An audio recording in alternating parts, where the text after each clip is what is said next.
Imagine for a moment a lone figure standing on a mountaintop at dawn. His eyes are closed, his arms are raised, he is listening to a voice only he can hear.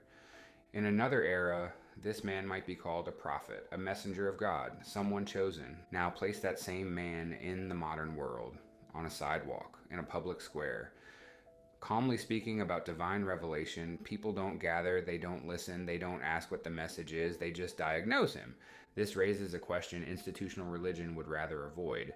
What actually separates a prophet from a madman, and who gets to decide?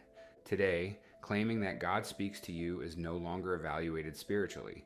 It is evaluated institutionally, psychiatrically, legally.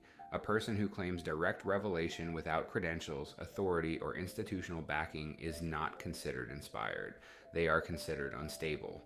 And this is where the contradiction becomes impossible to ignore. A new prophet today would almost certainly never be heard unless they already held power within a church hierarchy, unless they wore the right robes, held the right titles, passed through the right gates. Take Catholicism. Revelation is officially closed. God no longer speaks in disruptive, world-shaking ways. Authority flows downward, from councils, doctrine, and the institution itself. Any claim of direct revelation outside that structure is immediately treated as suspect or dangerous or heretical. Now consider Mormonism, which openly claims that God still speaks through living prophets. In theory, this sounds radically different. In practice, it isn't. In the LDS Church, prophets are not discovered through visions or spontaneous divine calling. They are selected through seniority inside a closed hierarchy. When a prophet dies, the longest-serving apostle automatically becomes the next prophet. No outsider can ever be chosen. No unexpected voice can ever rise. Revelation does not identify the prophet, the institution does. New apostles are handpicked internally, almost always from safe, credentialed backgrounds, executives, lawyers, administrators, men deeply loyal to the system. Church members are then asked to sustain the prophet with a raised hand, a symbolic gesture that changes nothing.